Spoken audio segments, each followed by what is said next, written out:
By the way, Father's Day is the biggest piece of holiday they got out there. He was the redneck king of comedy, the plaid-shirted, beer-loving everyman whose Git-R-Done catchphrase echoed across arenas, sitcoms, and Super Bowl commercials. But then, silence. No farewell tour, no major scandal. Larry, the cable guy, just disappeared. Fans were left wondering, did the laughs dry up? Was he canceled? Burned out? The truth is far more human and deeply moving. Behind the punchlines was a father, a philanthropist, and a man ready to trade fame for something more meaningful. This is the untold story of why Larry didn't just quit comedy. He transformed it. The rise of a redneck icon. Before the sleeveless shirts and Southern twang became iconic, Daniel Whitney was just a kid from Pawnee City, Nebraska. He grew up on a pig farm, steeped in the values of rural, blue-collar America. His upbringing wasn't glamorous, but it was real. Feeding livestock, baling hay, and surviving cold winters gave him a perspective most comedians couldn't fake. This wasn't a character. It was a life lived out loud in small-town America. His comedy roots took hold in college, not in Nebraska, but in Georgia. That's where Daniel began testing his Southern accent, adapting his style to suit Southern radio listeners. He wasn't impersonating them, he was speaking their language. Over time, he molded a persona named Larry the Cable Guy, a wisecracking, unapologetically country everyman. The voice stuck. The character clicked. Suddenly, Daniel Whitney had disappeared behind Larry, and fans loved him for it. The tipping point came in 2000 when he joined Jeff Foxworthy, Ron White, and Bill Engvall on the Blue Collar Comedy Tour. What started as a niche tour exploded into a cultural phenomenon.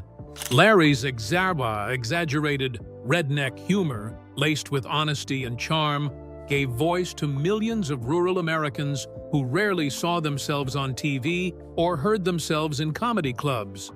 But it wasn't just jokes. Larry's persona tapped into real frustration, pride, and resilience. He was a mirror for folks who worked hard, laughed harder, and didn't need Hollywood's approval to feel good about themselves. As Larry once put it, "I ain't no fancy fella. I'm just saying what people are thinking." And for a moment, it felt like he was the voice of an entire forgotten America. With Larry now etched into the public consciousness, the stage was set for something bigger. This wasn't just a comedy act. It was the beginning of a red state legend. And as America entered a new millennium full of uncertainty, Larry the Cable Guy became a strange kind of comfort food. What came next wasn't just popularity. It was platinum-level success. The golden age of Git-R-Done. Larry's rise wasn't slow. It was an explosion. In 2001, his debut comedy album, Lord, I Apologize, went platinum. It wasn't just a hit. It was a declaration. Larry wasn't aiming to be slick or edgy. He was aiming to be relatable. And it worked. His follow-up, The Right to Bear Arms, only cemented his status as the king of down-home humor. Larry wasn't trying to appeal to critics, he was talking directly to the people. His stand-up specials broke records on Comedy Central and CMT. Wearing a camouflage hat and sleeveless flannel, he didn't just perform. He preached the gospel of common sense with a thick accent and a wink. Millions tuned in. He wasn't a character from SNL. He was their uncle, their neighbor, or their best friend from work. Soon came the movies. Larry the Cable Guy, Health Inspector, and Delta Farce. Critics were brutal. Audiences didn't care. These films were slapstick, loud, and completely unpretentious. They were made for fun, not awards. And they made money, lots of it.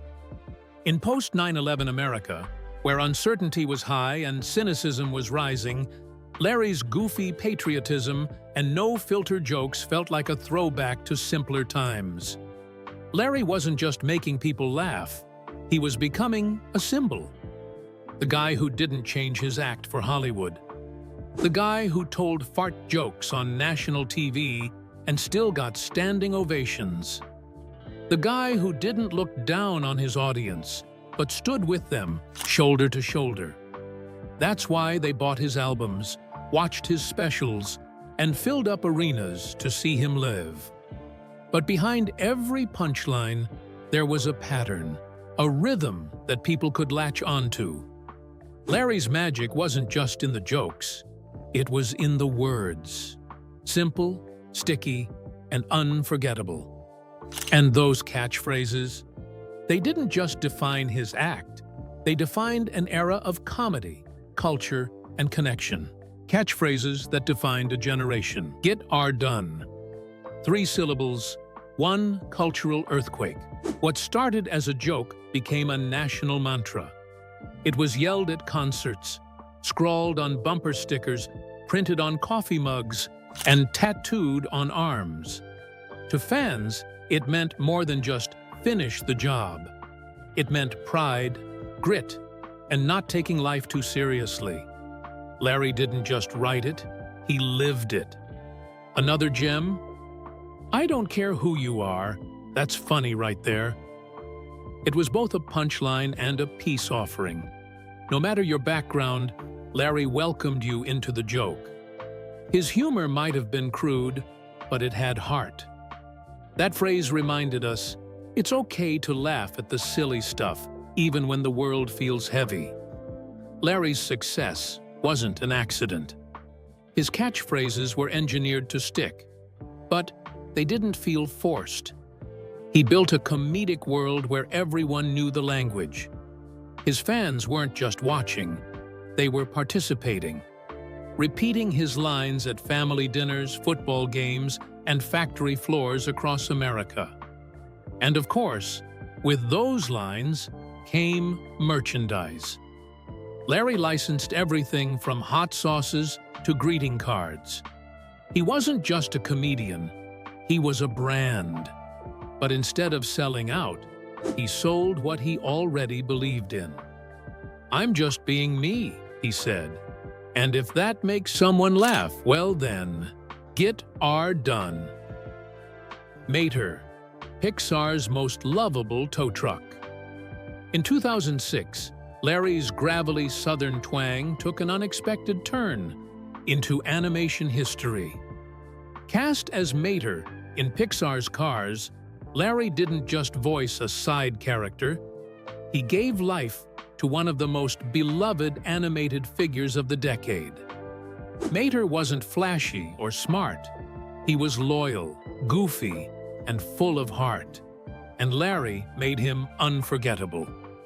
The success was instant. Mater wasn't just comic relief. He was the soul of the film. Kids quoted him. Parents smiled. He became the friendly, rusty every truck that connected Cars to its audience on a deeper level.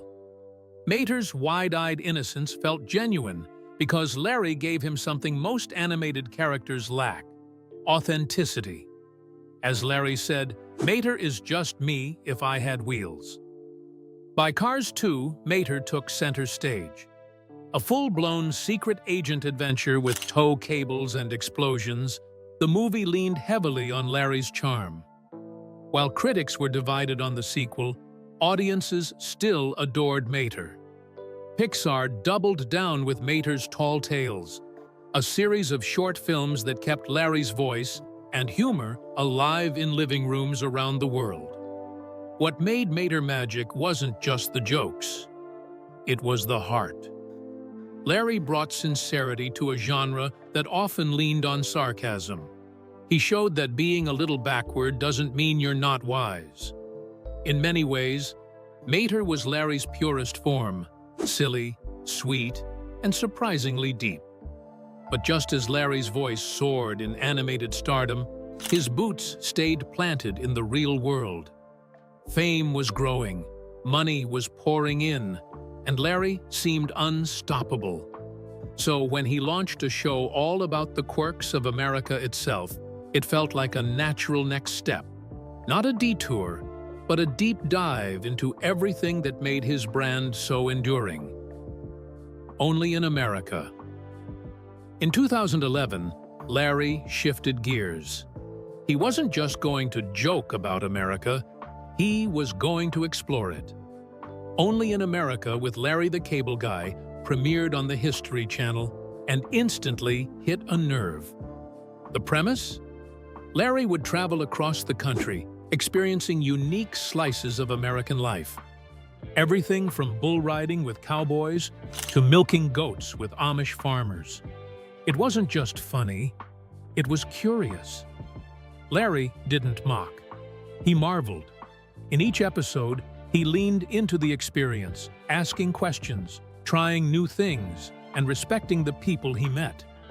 Viewers saw a different side of the comedian, a wide-eyed enthusiast with a deep love for the country's oddities and traditions. But the road was long. Larry crisscrossed the country, juggling filming with family life. "It was one of the best things I've done," he later said. "But man, it wore me out." After 3 seasons, the show quietly ended in 2013. Not because it failed, because it fulfilled its mission, and Larry needed to hit pause. Still, Only in America added a new layer to Larry's legacy. He wasn't just the guy yelling "Git-R-Done" anymore. He was a cultural observer, celebrating the same everyday people he'd always represented on stage. The show didn't try to be edgy, it just tried to be real.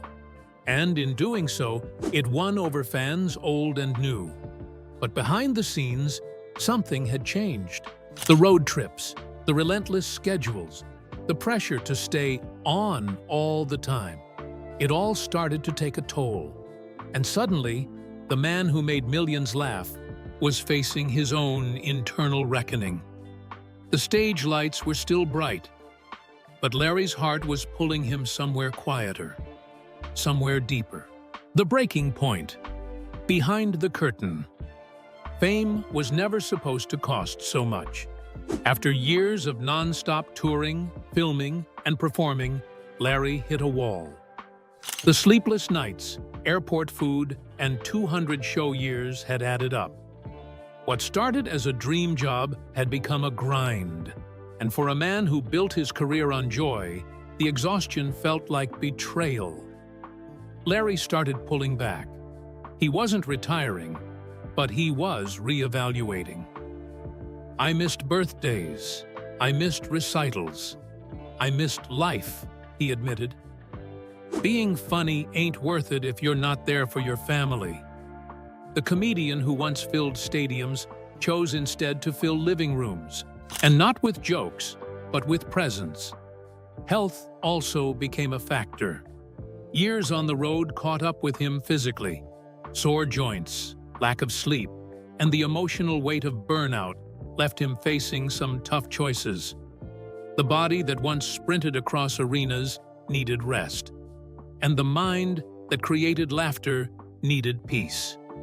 But most of all, Larry realized that Daniel Whitney, the man behind the catchphrase, was fading. He'd spent so long being Larry that he started losing touch with himself. "I was tired of living in a costume," he said, so he took it off.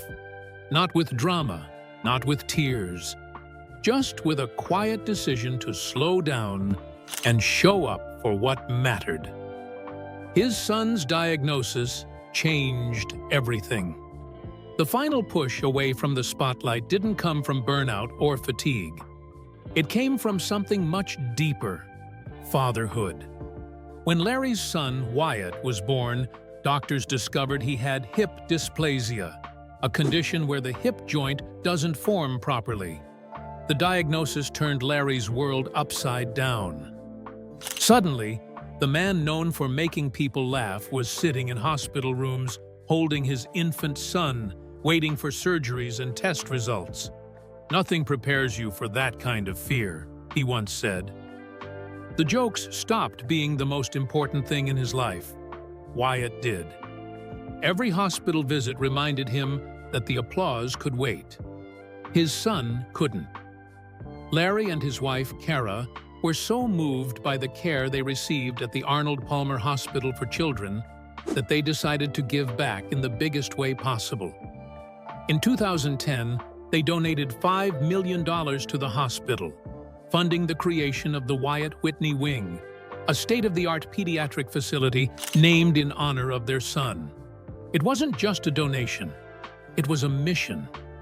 That experience reshaped Larry's priorities. Comedy had built his platform, but now he used that platform for something bigger than laughs. As he put it, you start asking, "What's this all for?" When the answer becomes your kids, everything else falls into place. From that point forward, Larry wasn't chasing fame. He was chasing purpose. His career didn't stop, it evolved. And out of that evolution came something both unexpected and deeply personal. A foundation dedicated to helping others like Wyatt. The same man who once joked philanthropy and the Git-R-Done Foundation.